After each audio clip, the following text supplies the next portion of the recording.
Okay, welcome to our patient safety webinar. Thank you everyone for joining us. Patient Safety is a series that's co-sponsored by Safer Care Texas, which is formerly the UNT Health Science Center Institute for Patient Safety. Safer Care Texas was founded as a response to the national challenge to improve patient safety and is dedicated to improving the quality and safety of healthcare in our region and throughout the region. We have two speakers today. Our first speaker is Dr. David Parmer. He is the inaugural director of the UNT Health Science Center's Department of Interprofessional Education and Practice. Dr. Parmer has helped develop a culture of interprofessional education and practice across UNTHSC's colleges and schools of medicine, pharmacy, health professions, public health, and biomedical sciences. He has led in the establishment of partnerships with 4 neighboring academic institutions to allow for collaboration across 11 health professions. To find out more, go ahead and visit our website. Our second speaker is Cynthia Carol. She is the Assistant Director of UNT Health Science Center's Department of Interprofessional Education and Practice, and she is an adjunct instructor in medical education with the Texas College of Osteopathic Medicine at UNTHSC. Her current role at UNTHSC is to support the department director in overseeing interprofessional student education and interprofessional faculty development programming. Additionally, Cynthia coordinates the university's inter-institutional collaborations with Texas Christian University, Texas Wesleyan University, Texas Women's University, and the University of Texas at Arlington. Again, you can find out more about what she does when you visit our website. I'm going to go ahead and pass moderator privileges over to our presenters and let them get started.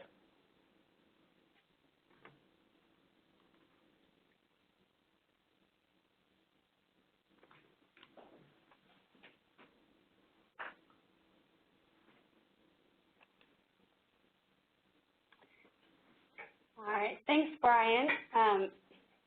So the title of our presentation today is The Preservation of Moralities for the Sake of Quality Care and Patient Safety. We have nothing to disclose for our presentation. And our objectives today are to define the issue, its causes, signs, and symptoms, address how the issue impacts patient safety, to reframe the issue toward a positive orientation, and to describe recommendations for resiliency.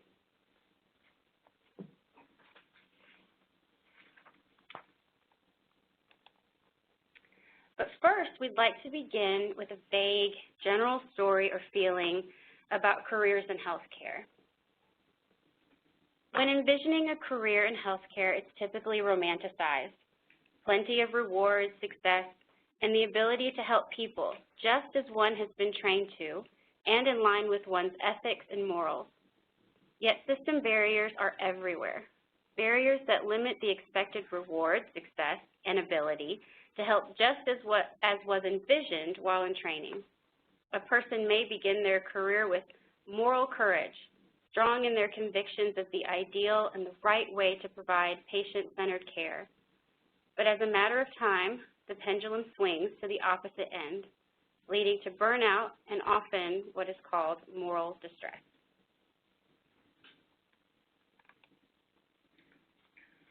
So we're going to be talking about moral distress today. We're going to really talk about it, though, within the context of burnout. Moral distress, and we'll be defining a little bit later in the presentation moral distress. It can exist by itself, but often where we're seeing it is as professionals are experiencing burnout and expressing it as a part of that burnout. So as we talk about burnout today, we're really going to be talking about a prolonged response to chronic emotional and interpersonal stressors on the job defined by 3 dimensions. And those dimensions are exhaustion, cynicism, and inefficacy. Exhaustion being those feelings of being overextended and depleted of one's emotional and physical resources. And it's a little ironic we're talking about this today right after coming back from a 3-day holiday. So it made me think about it. I thought, how do I feel today coming back? What's my energy level like? It also involves cynicism, or sometimes called depersonalization, which are negative, callous, or excessively detached responses to various aspects of the job. And then inefficacy, the feeling of incompetence or a lack of achievement and productivity at work. And we probably all have experienced that from time to time. So we included a simple, one-item burnout survey. And so I'm gonna read this out loud. If you're looking at it, you can look at it, choose a response. If you're listening in without being able to look at the screen, I'm going to read them out loud for you, but choose the response that best describes your current status. So the first response, A, is, I enjoy my work, I have no symptoms of burnout. The second, B, is, occasionally I'm under stress and I don't always have as much energy as I once did, but I don't feel burned out. C, I'm definitely burning out and have one or more symptoms of burnout, such as physical and emotional exhaustion. D, the symptoms of burnout that I'm experiencing won't go away. I think about frustration at work a lot. And E, I feel completely burned out and often wonder if I can go on. I'm at the point where I need some changes or may need to seek some sort of help. So, you know, as we begin to talk about burnout today, think about in your own life, where are you if you were going to choose one of those positions? What's your status at this point related to burnout? Now, Cynthia, one of the things that's rather daunting is this prevalence of burnout. And as you look, we're not including all the professions here, but we're going to talk about three of the professions here. And what's really interesting is in the research done with burnout, the majority of the work that's been done has actually been done with physicians. And so maybe a little of a disclaimer today as we talk about this is in the field, we're making some assumptions that many of the factors that we see impacting physicians, we believe are also impacting the other professions as well, but there's still some additional work that needs to be done across the other professions to make sure that we're correct with these assumptions. When you look at pharmacists, about 53% of pharmacists report that they feel like they're at a risk for burnout. 53%, again, daunting numbers. 43% of nurses working in hospitals experience symptoms of emotional exhaustion. And then 51% of physicians reported being burned out, and that's up from 40% in 2013. So we can see that these rates are growing. The rates of burnout are growing. The highest percentages, if you look within the disciplines of medicine, emergency medicine was at 59%. OBGYN at 56%, family physicians 55%, internist at 55%, and infectious disease at 55%. So again, daunting numbers for us existing out there at this point. It was actually the prevalence of burnout was found to be lowest among the youngest and the oldest of physicians. Physicians under 35 report burnout rates of 44%. Now, that should be a good number, but it's, again, a little disturbing that physicians under 35 are already reporting burnout rates of 44%. Physicians 66 years and over report burnout rates of 22%. So on that higher range in age, we're seeing a little reduction in that burnout rate. It appears to peak for physicians in midlife. 51% of physicians between 36 to 45 years of age report themselves as burned out. And 53% of physicians between 46 to 55 present themselves as being burned out. And then a little bit of information on pharmacists. Since 2004, job satisfaction for both male and female pharmacists has actually decreased. Yet an interesting fact is that the proportion of pharmacists with high ratings of motivation to work in their profession or career commitment has actually increased since 2000. So maybe some good news there that there is hope that things can get better, that things can actually change. Now, here's what we want to really be worried about. And when we talk about safety and concerns about safety, these are some of the potential costs of burnout. And as we talk about moral distress today, some of those potential costs. Look, these facts here, burnout physicians are 2 times as likely to be involved in patient safety incidents, 2 times as likely. They're 2 times as likely to deliver suboptimal care to patients, and they're actually 3 times more likely to receive low satisfaction ratings from patients. When you look at residents, 64% of residents who experienced symptoms of burnout reported making medical errors, compared with 22% of those not experiencing burnout symptoms. And so, we're seeing for safety, for patient safety, that burnout is a substantial issue for us that needs to be addressed. A couple of other potential costs involved is we know that those who are burned out are more likely to leave practice, and particularly to leave practice early. When I work with my medical students that I teach, I talk about, to think in terms of that you've got to get an undergraduate degree, and then you come to medical school for 4 years. You're involved in a residency then for 3 or 4 years more, plus perhaps a fellowship, only to begin burning out in your 30s and 40s. Okay, how much sense does that make? So we really want to begin to provide some relief for our providers so that they're not leaving practice. And then an extremely daunting statistic that's out there is that suicide rates are higher than the general population for physicians who are experiencing burnout. And so, again, that safety factor, not only for the population, but also for our healthcare providers. Now, some top causes of burnout in the health professions, and these are, really you hear these across the professions, not just with physicians, but with nurses, pharmacists, and other health professionals as well. The bureaucracy and the loss of autonomy. Quite often we hear this loss of autonomy. I'm no longer in charge of my own practice, or I'm no longer making the decisions for my patients. Others are doing that. We're not talking about necessarily the patient, because that's a healthy thing if the patient is involved in that process.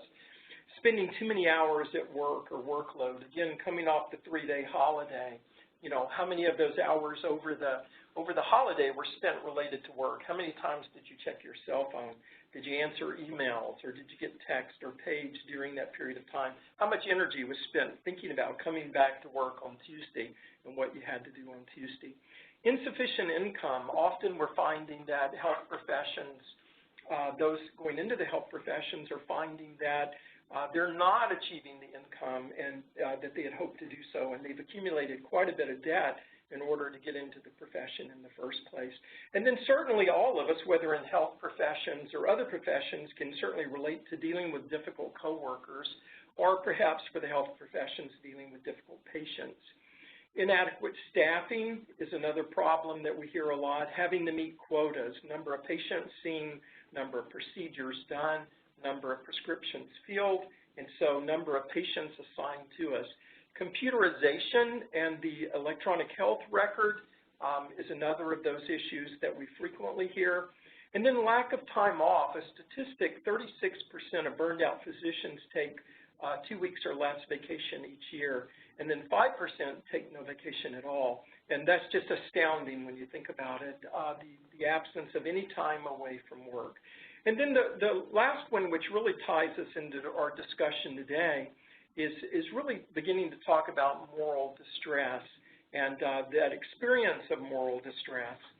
And we're going to talk about moral distress as the experiences of frustration and failure in fulfilling deeply held moral obligations of ethical responsibility and trust with patients, patient families, and the public, which are inherent to one's internalized professional identity.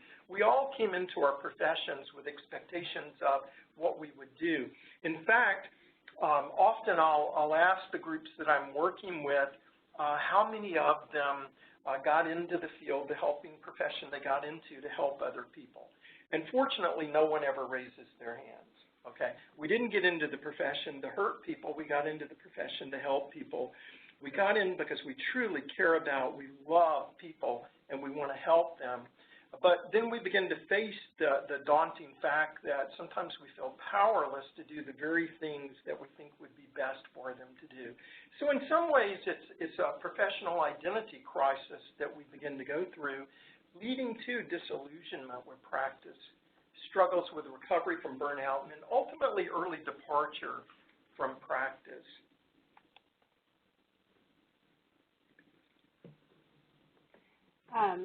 So we want to talk about the causes of moral distress and the realities of the healthcare system overall. So challenges in healthcare have always been present, but it appears increasingly that health professionals face dilemmas accelerated by healthcare reform that undermine clinical efficacy, jeopardize clinical engagement, remove autonomous decision-making, give precedence to business practices over humanistic treatment, ration services, and ignore excessive workload. All of these are demoralizing health professionals and leading to this moral distress. So one of the things that we want to think about is that burnout and moral distress are not inevitable. Now, speaking to you today are two recovering therapists. Cynthia and I both, our training is in psychology and in counseling and in therapy. And so our experience is a little bit different. I came into education after having been in practice for a little over 23 years. And, you know, I experienced much of that. I know that feeling of both, unfortunately, the burnout and then the moral distress that can occur. And, you know, we really want to look at, it's not necessarily inevitable that you have to go through these. I think it's an unfortunate experience that many of us in the field do, but we really don't have to. So Cynthia and I are going to talk today about addressing burnout and moral distress from within 4 different contexts. We're going to start with the personal context, your own personality, your beliefs and behaviors that help foster your own resiliency. As part of that, we'll talk about emotional intelligence, and then self-care is a part of that too. We also want to come from the context of the occupation, because when we talk about burnout and moral distress, they occur in response to an occupational context. So we have to examine the work conditions that actually contribute to this problem. We're going to talk some from an organizational context, the organizational system within which you practice, and then the healthcare setting, that particular setting that you're involved in. And then we want to look again at that larger system out there, government and healthcare, the healthcare system context. So a little bit about policy, reform, law, the larger healthcare system, and that's the one that often we really feel out of control of. We often feel we don't have much connection to that. So we want to talk about moral distress as being mitigated to improve outcomes for all, patient safety, quality of care. And when we talk about safety, we're talking about safety for our patients, but we're also talking about safety and well-being for our healthcare providers as well. We'll talk some about developing resilience. And when we talk about resilience, we're going to be talking about the capacity to recover quickly, the amount of give and take that we have in our reserves as we face threats or significant sources of stress. It's actually a protective factor in burnout and moral distress. And as I've been watching TV all weekend, I've been glued to the TV watching with the hurricane and what's happening with the hurricane. And it made me think about this slide, because on this slide we have some pictures of some palm trees. And when I think about resilience, I think about the give and take from the trees and the wind, as you watch that wind blowing. And I was watching as the Weather Channel was describing the level of winds, the hurricane level and the wind speed, and how at one point, finally, the trees no longer have resilience. They just are uprooted at that point and blown away. And so as that resilience, if you think of us as those trees, that give and take that we have when we're facing daily pressures, and we're all going to have those daily pressures. So we'll talk about that protective factor in burnout as well. I love metaphors. I'm glad you brought up the hurricane and the metaphors of the palm trees, and even the palm tree that is completely uprooted still has a generativity for the next set of palm trees that will come, because I'm sure that its seeds will go into the ground, and there's a cycle that will continue. That's a really good segue into reframing moral distress to moral growth.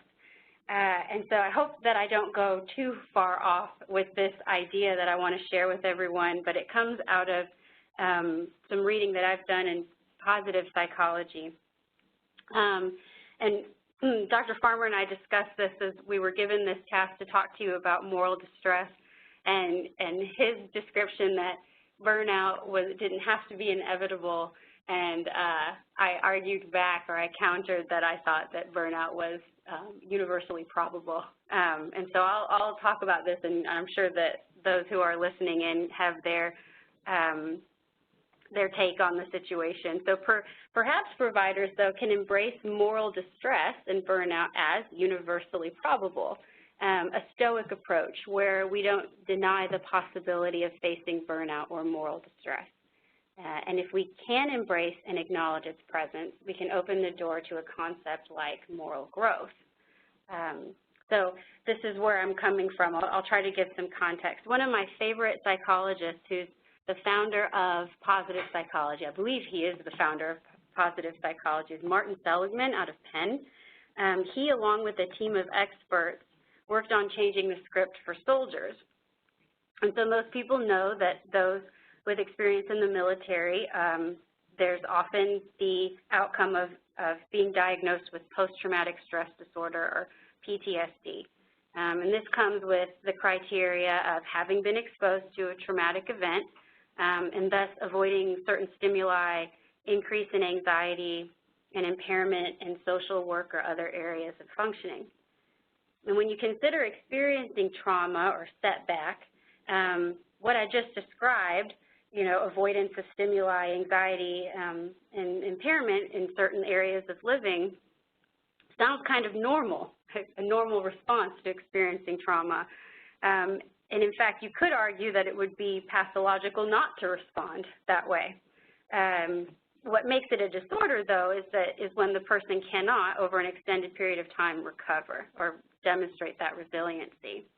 However, and just like the palm trees that are about to withstand the hurricane, literature indicates that most people, including veterans, including soldiers, do recover from trauma. But calling it PTSD is like a self-fulfilling prophecy.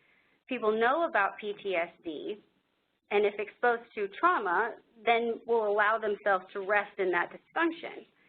Knowing this, Seligman talked about being upfront with those about the experience of risk and setback and trauma, and to change the knowledge base, to let people know about PTSD, but they don't necessarily pay much attention to the notion of growing from trauma or growing from setback, growing from a dilemma. Seligman brings this to the forefront, or this new idea to the forefront. Rather than PTSD, post-traumatic stress disorder, why not call it post-traumatic growth, or PTG? The idea that when exposed to trauma, an ethical dilemma like moral distress, an error with a devastating outcome, that the person can, after time, develop meaning of that experience and grow positively in many ways. Their compassion grows, their cognitive and critical thinking grows, et cetera. There's all sorts of areas of growth. We want anyone experiencing these setbacks or these moral dilemmas to understand that it's part of practice. And resilience to that is highly likely for human beings, just like the palm trees. So we need to ensure that those working in healthcare and other high-risk industries understand their capacity for resilience. Contrary-wise, though, research also suggests that if you have a negative outlook before experiencing the setback or the dilemma, your ability to bounce back is less strong. So building that positive and rational outlook before meeting with moral distress is very important. Yeah, I like that. I think I would agree with you in that stress is inevitable. Right.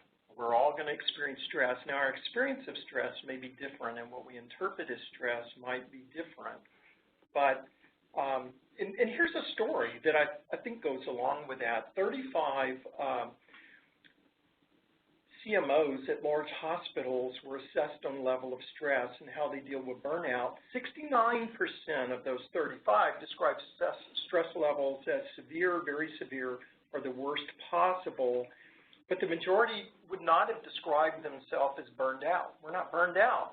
The common theme that kept their stress under control was emotional intelligence.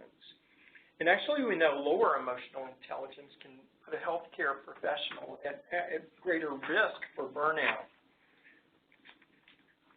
Kind of like that preparation that we talked about.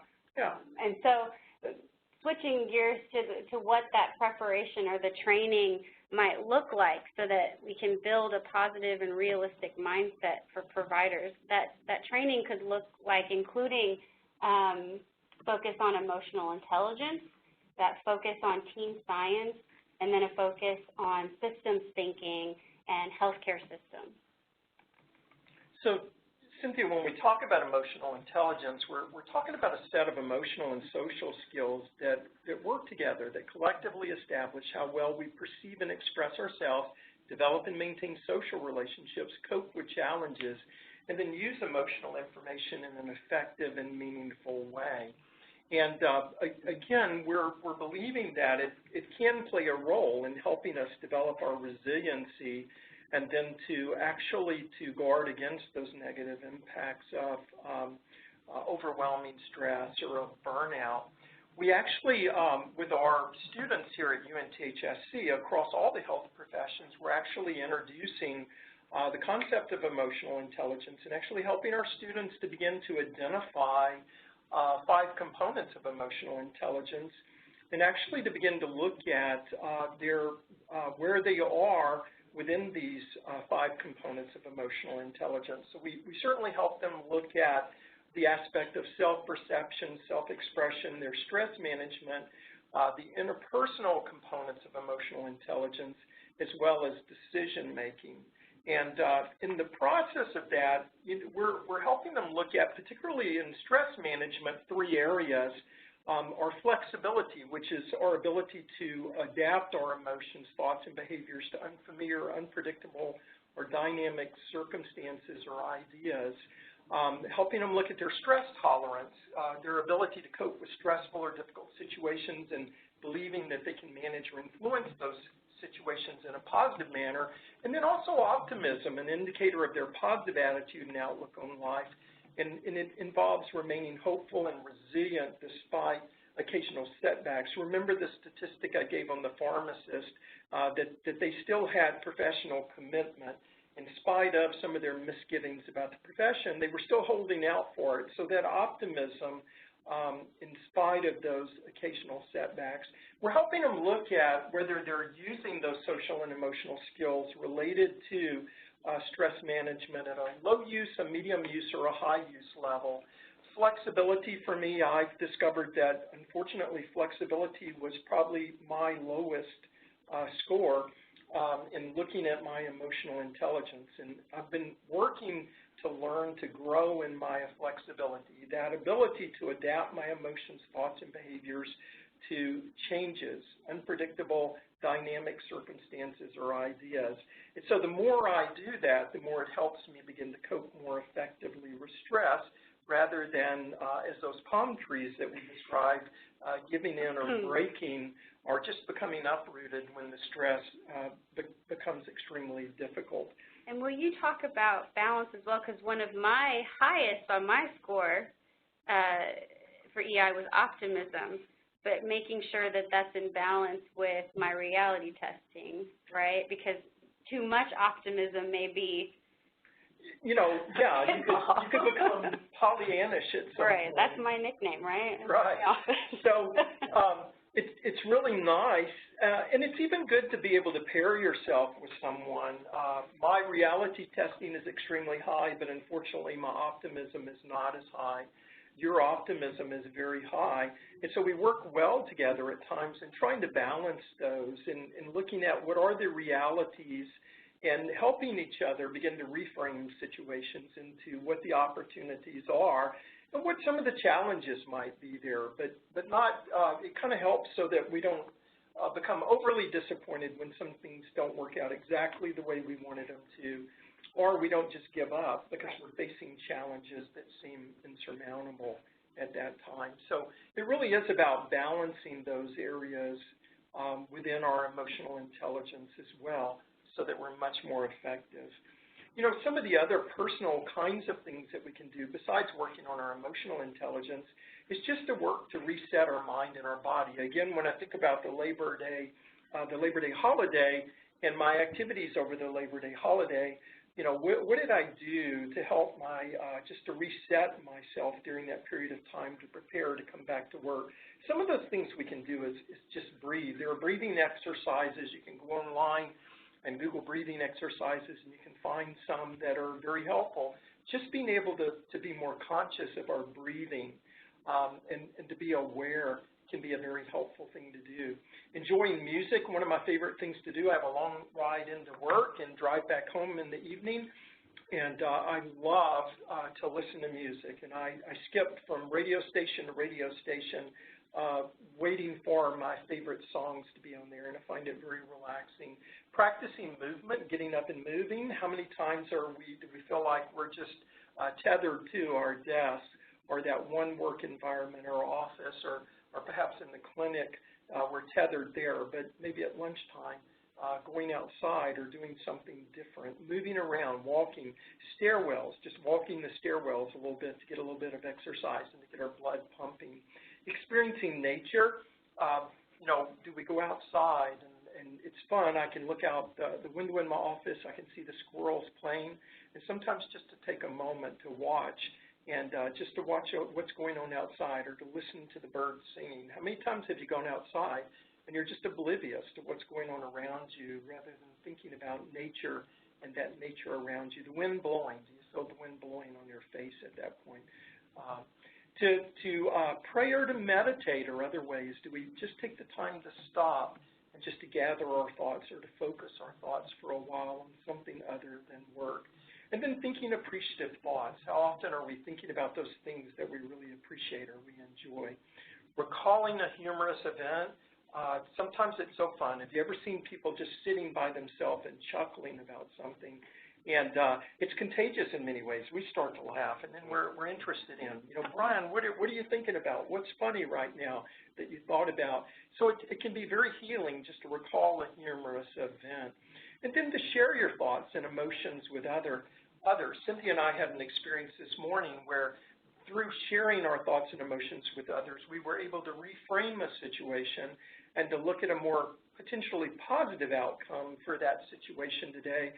But often we keep our thoughts to ourselves and we isolate ourselves, and then there's no one to help us think through at that point or to examine our emotions.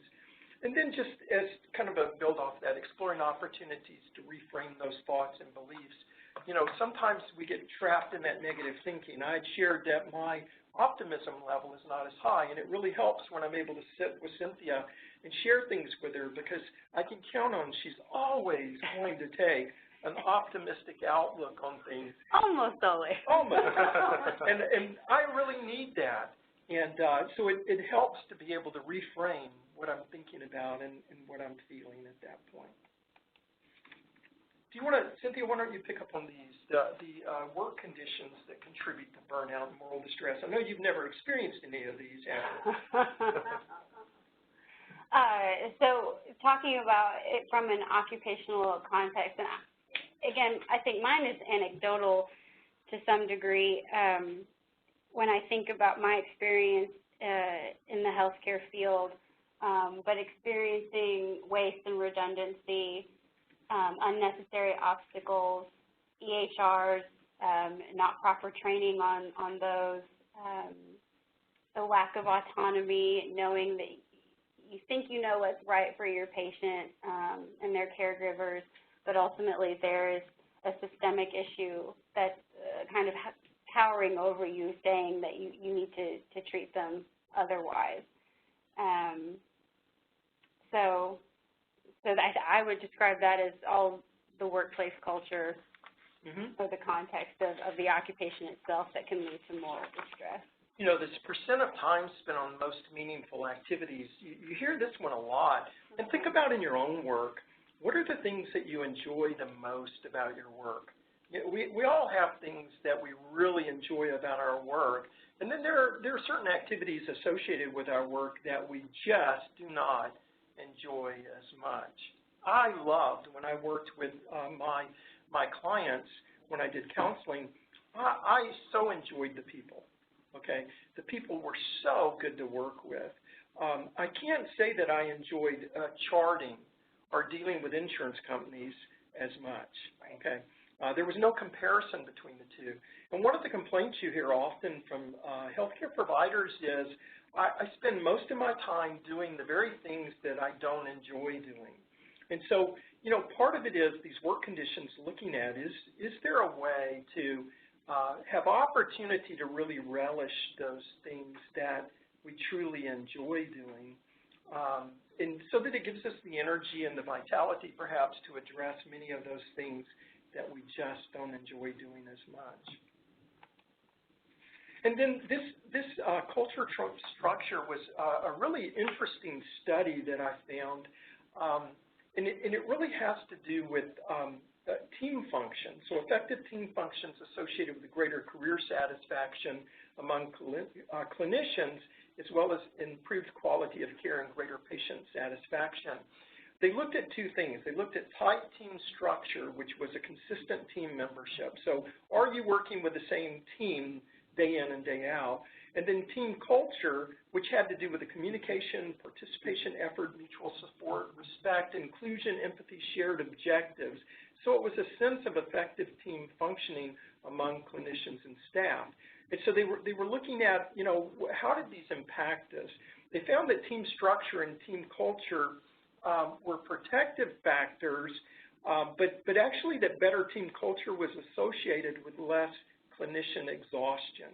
And so the better that team culture, okay, now whether you were working with the same team all the time or not, it could be different team members, but if there was a team culture that supported good communication, participation, effort, mutual support, respect, all those factors that we talked about, that actually if you're a part of that kind of team, that actually we found less exhaustion. And so really, Cynthia and I, the majority of our work at UNTHSC is done around helping develop teams, helping to develop interprofessional teams within healthcare. And so we really know that high-performing interprofessional teams now have been associated with improved patient safety, with improved quality of care, and the added caveat that we were just talking about is an improved health professions work satisfaction. So if you're part of a high-functioning team, a highly effective team, then it's likely to improve your career satisfaction, your work satisfaction overall. So think about the teams that you're working with. You know, are you working with that kind of team at this point? And then the organizational context, when you look at the organization as a whole, really the most effective interventions that have been done around burnout really include leadership or system-wide changes. So often we're trying to make those changes within ourselves. We're trying to make a personal change or within small teams, but really we've got to have a wider impact.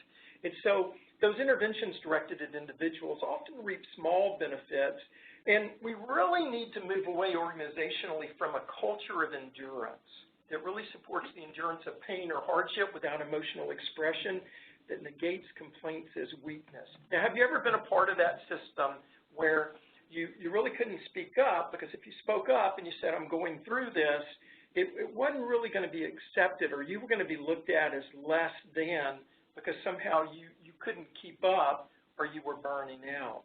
And so we really want to depart from that culture of endurance. We need to train our leaders to engage their people and to focus on the overall well-being of those that they lead. Or are you thinking about the people that you're in charge of and their overall well-being? What is the organization doing to support that? And then certainly we need to train leaders to create a new term that I love that's really finding a place out in our world today, but we need to create a culture of psychological safety, okay? And so psychological safety is actually, it's a shared belief within the team that the team is a safe environment, a place where you can be accepted and respected. It's a place where the team is a place where you can take appropriate interpersonal risks. You can speak up, expressing ideas, conflicting opinions, questions, concerns, or that you can make a mistake without fear of being punished or humiliated. It's a place where you can be recognized as a valuable member of the team, and for your team contributions, those are recognized. and you can explore personal and professional growth. So think about the team that you lead or the team that you're a part of. Would you describe it as being a psychologically safe team, or would you describe your work environment as a psychologically safe work environment? Now, this is extremely important in healthcare, and particularly in the environment where we're so concerned about patient safety and quality of care and overall provider well-being, because we know that when the environment is psychologically safe, when we have that reasonably high psychological safety in the work environment, mistakes are reported quickly, and then prompt corrective action can be taken place. Think about it. If you know that you're going to be blamed or put down for a mistake, what's the likelihood you're going to speak up? But if you know you're in an environment where you can talk about that mistake, and instead of being blamed immediately, we're going to begin to look at within the system, what within the system is contributing to that. We're going to speak up. We're going to share what's going on. Thus, we can move to corrective action quickly. There's typically a seamless coordination across groups or departments when you have psychological safety. It's safe to talk to others. It's safe to talk about what are the challenges we're facing, or where have we not been able to fulfill everything that we thought we would be able to do so, or to ask for help. How easy is it for you in your work environment to ask for help from others? I really need help with this project. And then also transformative ideas for innovation are shared and implemented to improve the work environment. People are willing to speak up and say, I think I know what the problem is and how we might be able to deal with that. So a psychologically safe work environment, how appealing does that sound? Across my career, there's only been a few times that I've worked within that environment, and when you're in that environment, you find that the people around you flourish. You feel like you flourish in that environment. Absolutely. Okay, so we talked about on an individual level, training in emotional intelligence. We've talked about on an organizational and team level, training in team science. And then the last one, we want to be familiar with the ecosystem in which we wish to thrive. So health education has long ensured that learners know basic science and clinical science, but a key missing element is understanding health system science. The American Medical Association recently came out with a 3-pillar model of medical education in their new publication, Health System Science, that came out this past spring. The ability to diagnose and treat disease are no longer considered sufficient for a provider to thrive in practice. They need a solid foundation in the broader system of healthcare, understanding public policy and economics, understanding interprofessional collaboration, social determinants of health, and health system improvement. I know I spoke about it anecdotally again, but I can speak that although I feel confident I'm not alone in this experience, was that I was trained to understand mental health on an individual level, but I was limited in understanding how I fit into the bigger picture, this bigger, incredibly vast system as our healthcare system. And you know, what's interesting with that is I spoke early on that kind of in our careers we were at different places, and I come out of having been in practice 23 years, then having been here another 11 years. And but when I listened to you, Cynthia, my training, even though you came along in that training many years after I did, I don't think our training was that much different. I wasn't exposed to you know, looking at that larger ecosystem. Right. It sounds like you weren't either. And so not much changed across all those years of training. Right. That's what was here. Right. And so this is a call to include knowledge in those areas of health system science that would help alleviate some of the moral distress that is caused by not fully grasping the limitations of one's ability to help or heal all that they come across. So these concepts like health insurance and economics, quality, technology, malpractice, research and new healthcare innovations, policy reform and law, public and population health, and healthcare provider scope of practice and roles and responsibilities. So the American Medical Association uses the iceberg figure to showcase how care provided to individuals is only a very small portion of all the factors that one needs to consider when they're working in healthcare. And it's really been encouraging excuse me, it's been encouraging here to watch this stronger partnership that is growing between public health and the health professions overall, and this greater understanding of population health and those determinants of health and the factors that are there. All things, again, I wish going back, if I could go back and change anything, I wish they were things I had been much more aware of as I went out into practice. Likewise. Understanding the limitations that it probably would put on me as I tried to practice. Mm-hmm. One of the things we want you to think about today is your own commitment to action. We would hope that as you're thinking about this, or maybe as you share this with others, that you might identify one context in which you're willing to commit to try to take action to try to prevent burnout and moral distress, whether it be within that personal context and looking at, are you going to look at emotional intelligence and building emotional intelligence, or perhaps some of those mindfulness strategies that we talked about. I'm going to set my cell phone down. I very recently heard someone talk about that they had actually taken their email off. They took their email off their cell phone, and that's such a foreign concept to me. I'm still struggling with not being able to immediately look at my work emails. But when you think about how healthy is that in the sense of overall well-being, probably not a very healthy strategy for me. So I might take a lead from my colleague and begin to look if I could visit those emails a little less frequently. Maybe it's an occupational context. You want to look at the occupation as a whole. What can you do within your occupation? What's your strategy going to be there? Teamwork. Am I going to work to build those teams around me and to use that as an effective way to begin to reduce burnout and this moral distress? Or even the organizational context. If you're in a leadership position, what are you going to do to begin to introduce psychological safety with your teams and to begin to reduce this culture of subjecting ourselves, of refusing to admit that we all have struggles and that we all need to ask for help from time to time. And then this larger one that's so daunting, government and the healthcare system, perhaps your strategy is becoming involved at a statewide or a national level to begin to impact change as it relates to government policy in terms of healthcare. So commitment to action, what's your commitment to action going to be today? And then further, how you can help, because I know that we have half librarians probably in our audience, is that right, Brian? And then and providers, clinical providers as well. And so definitely other areas of helping is to demonstrate your scope of practice to your teammates. So often we hear that we don't understand the full scope, our roles and responsibilities of the people that are working around us, and how much more effective we could become if we utilized or maximized our team. Providing upfront new developments and resiliency training for workers in the field, and those are the things that we described earlier.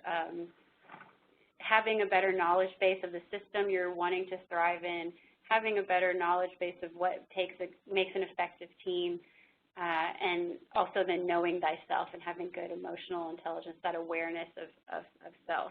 And then breaking down the literature on these ever-evolving systems of healthcare. And I love to read. In fact, I was told by the director of our library here that I am an honorary librarian, that I demonstrate all sorts of, I guess, personality quirks that you could be a librarian. And so here's my book collection that I strongly recommend, because we only had an hour to talk about this stuff, or less than an hour to talk about this stuff. So if you want to dig deeper into some of these areas, we recommend these books. And I'll call out the AMA's Health System Science. The Healthcare Handbook, I think, is incredibly helpful, which is the fourth one listed down. And it was written by new physicians that realized that they didn't understand the system they were working in, the ecosystem they were working in, so they made a quick handbook to help people understand. I love Thinking in Systems, a primer by Donella H. Meadows. It's a general book regarding thinking in systems. I mean, and it makes your brain hurt in such an incredible way. It's a really great book to read. And then Emotional Intelligence and Flourish, the last one, which is by the founder of positive psychology, and talks a lot about that individual level work that people can do to thrive within sometimes very difficult environments and systems. I want to add one to that. Okay. I, unlike you, Cynthia, would not be an honorary librarian. I struggle with reading, so I seldom find things that just capture me. But there is a book that recently I read that just captured me. I was just mesmerized by it. It's Amy Edmondson's book, The Fearless Organization. Oh, yeah. Creating Psychological Safety in the Workplace for Learning, Innovation, and Growth. It's a 2019 edition. I would really encourage it if you're interested in developing psychological safety, and for someone who's not an avid reader, it just captured my attention, and I pretty much read from cover to cover, which is seldom something. So. All right. Okay, great. Well, thank you. Thank you so much for the discussion. I'm going to give people a few moments or a few minutes to ask any questions if they have anything. I did notice one of the things. There's a person that talked about autonomy, mastery, and purpose. Yes.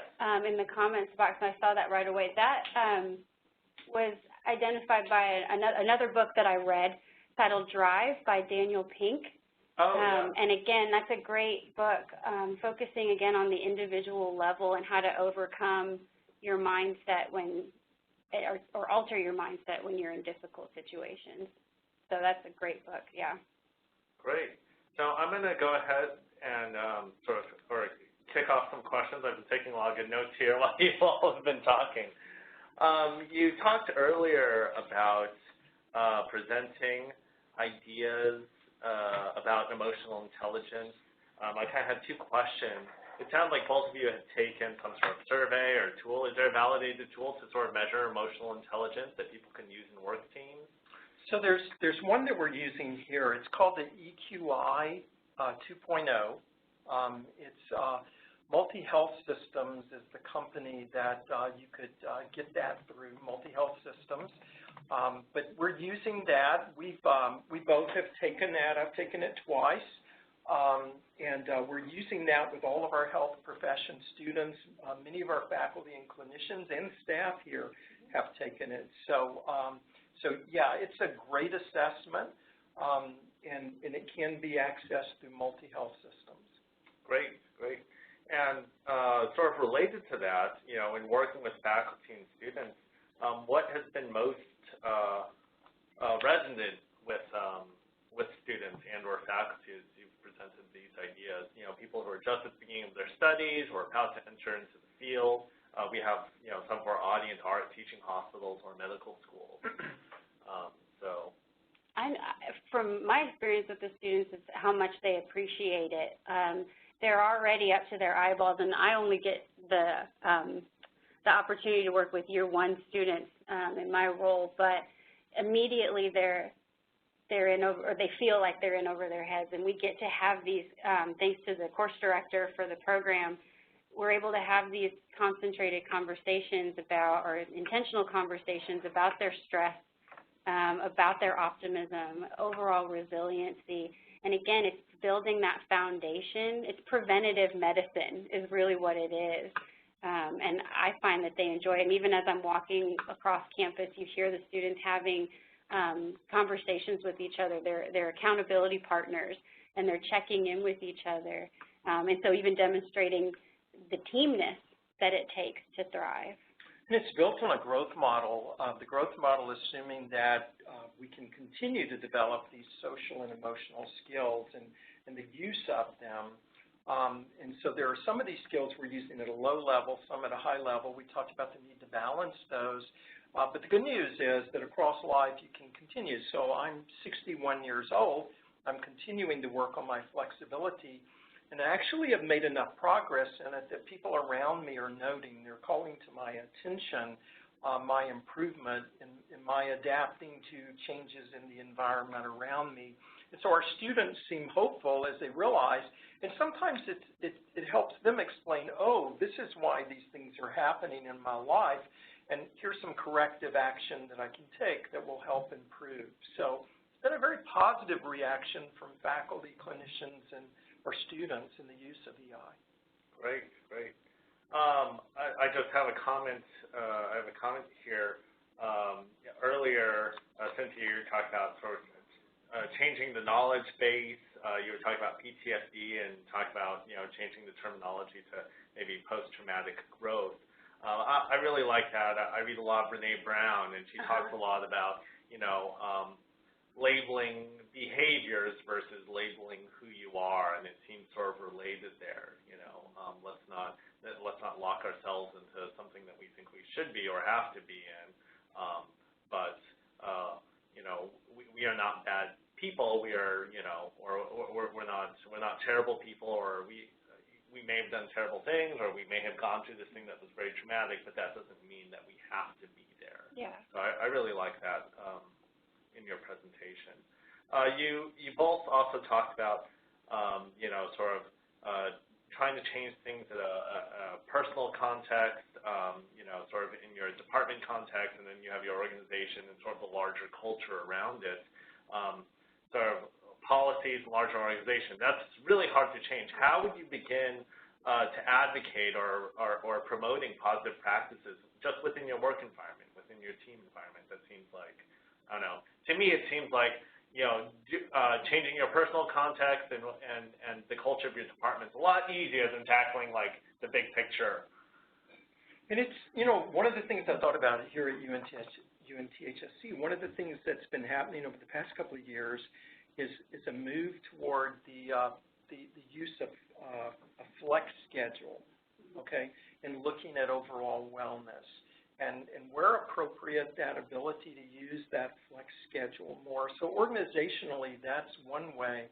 I'm currently working within our health clinics, and we're actually working to develop an environment of psychological safety where we're actually doing training and looking at this concept and looking at, okay, how do we introduce this so that people do feel free to speak up and they're not fearing that I'm going to be blamed or, but I have the freedom to bring this up, or if I have an innovative idea that I can come to the table with that innovative idea as well. So, sometimes it takes a while to change culture, but it's taking that first step. It's introducing the concept that, we have some ideas, we'd like to try this, or is there a way to try them?